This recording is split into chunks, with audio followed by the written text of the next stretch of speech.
अस्सलाम वालेकुम दोस्तों, आपका इसके ट्यूशन क्लासेस में स्वागत है। आज हम करेंगे मैथ्स।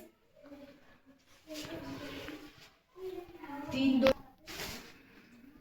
दो और तीन, चार और दो छः,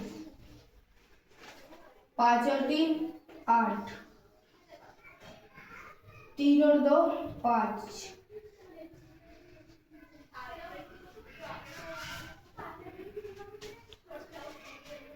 दो और एक तीन, सात और दो आठ, सात और दो नौ,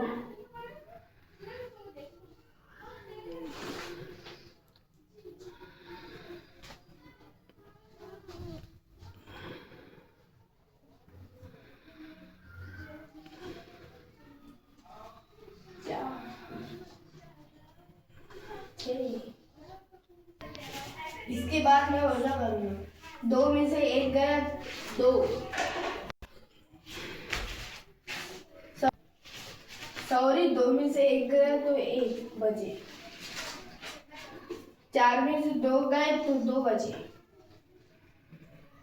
चार में से तीन गए तो एक बचे। छह में से एक गया तो पांच बचे।